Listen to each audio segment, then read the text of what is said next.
안녕하세요. 이현조 변호사입니다. 오늘은 임기가 만료된 관리인이 관리단 집회 개최 의무를 해태하고 있는 상황에서 관리단 집회를 개최하는 방법에 대해서 법적 검토를 해보도록 하겠습니다. 만약 관리인의 임기가 만료된 경우에도 관리인만이 관리단 집회를 소집할 수 있는 권한이 있다고 본다면 관리단 집회를 개최하기 위해서는 관리인에 대한 소집 요구를 거쳐 법원의 소집 허가 결정까지 꼭 받아야 됩니다. 그런데 이 절차 자체가 아무리 못해도 최소 두세 달 이상은 걸리기 때문에 긴급하게 관리단 집회를 개최해야 되는 상황에서는 이런 절차를 진행하는 것 자체가 매우 큰 비효율이 될 수 있겠죠. 특히 임기가 만료된 관리인과 갈등을 빚으면서 관리인을 새롭게 선출하고자 하는 구분 소유자들은 변경하고자 하는 그 대상인 그 관리인에게 소집 요구를 해야 됩니다. 그런데 이 경우에는 관리인이 집회 소집을 안 할 가능성도 높고, 그리고 집회를 열더라도 그 운영과 집계를 하는 과정을 매우 불공정하게 진행할 염려가 있습니다. 그렇기 때문에 관리인에 대한 소집 요구 및 법원의 소집 허가 결정 없이 직접 관리단 집회를 개최해야 될 현실적 필요가 매우 강하기도 합니다. 그렇기 때문에 오늘 살펴볼 쟁점은 관리인이 변경되는 과정에서 실무상 매우 자주 문제가 됩니다. 먼저 집합건물법 규정들을 살펴보도록 하겠습니다. 제24조는 관리인 선임에 관한 규정이고요. 제33조를 보시면 관리인은 필요하다고 인정할 때 관리단 집회를 소집할 수 있다. 이게 1항 규정입니다. 그리고 관리인이 있을 때 구분 소유자들은 5분의 1 이상이 회의의 목적사항을 구체적으로 밝혀 관리단 집회 소집을 요구할 수 있고, 그러면 관리인은 관리단 집회를 소집해야 한다라고 규정하고 있습니다. 제3항은 제2항에 따라서 관리인이 2주 안에 관리단 집회를 소집할 의무가 있다는 내용이고요.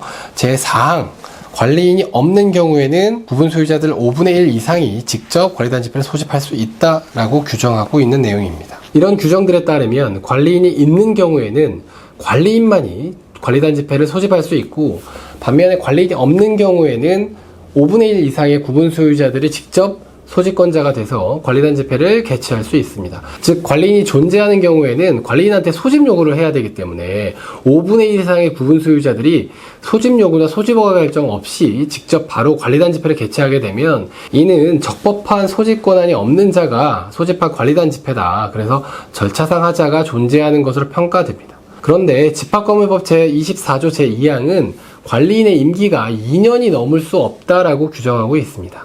이 2년의 임기가 지난 경우에 관리인이 있는 경우로 봐야 되는지 없는 경우로 봐야 되는지가 문제되는 것입니다. 이 부분이 핵심 쟁점인데요.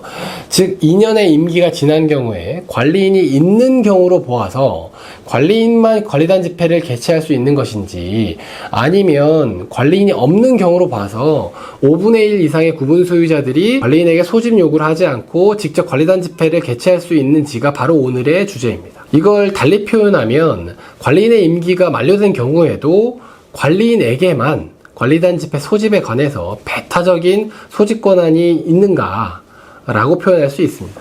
그런데 2년의 임기가 지난 경우를 어떻게 볼 것인지에 대해서 집합건물법은 정하고 있지 않습니다. 그럼 법원의 판결례들이 결국 이러한 공백을 메울 수밖에 없는데요.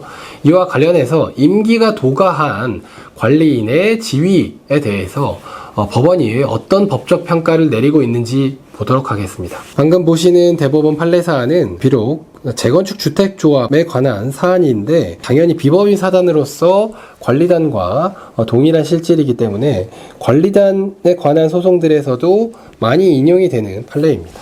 그 관리단의 관리인의 임기가 종료된 경우에 민법 제691조의 규정을 유추 적용해서 구대표자, 즉 임기 지난 관리인으로 하여금 관리단의 업무를 수행하게 함이 부적당하다고 인정할 만한 특별한 사정이 없고 종전의 직무를 기존 관리인으로 하여금 처리하게 할 필요가 있는 경우에 한해 새로운 관리인이 선임될 때까지 임기 만료된 기존 관리인에게 대표자의 직무를 수행할 수 있는 업무 수행권이 인정된다라고 보았습니다. 그러니까 예외적으로 업무 수행권을 부여한 것이죠. 그러나 임기 만료된 종전 관리인에게 새로운 관리인 선임 시까지 업무 수행권을 인정할 필요가 있는 경우라 하더라도 임기 만료된 관리자의 업무 수행권은 급박한 사정을 해소하기 위해 그로 하여금 업무를 수행하게 할 필요가 있는지를 개별적 구체적으로 가려서 인정할 수 있는 것이지, 임기 만료 후에 새로운 관리인이 아직 선출되지 않았다는 사정만으로 당연히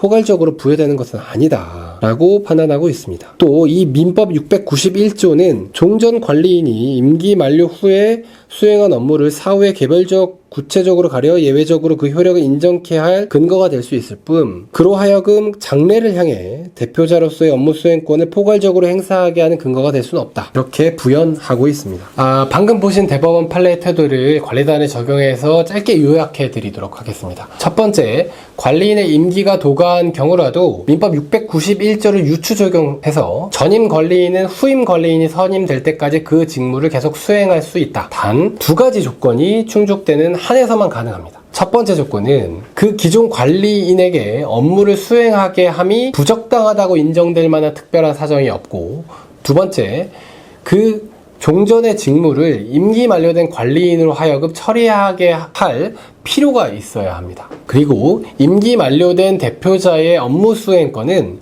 급박한 사정을 해소하기 위해 그로 하여금 업무를 수행하게 할 필요가 있는지를 개별적 구체적으로 가려 인정해야 한다. 그래서 후임자가 아직 선출되지 않았다는 것만으로 포괄적으로 부여되는 것은 아니다 입니다.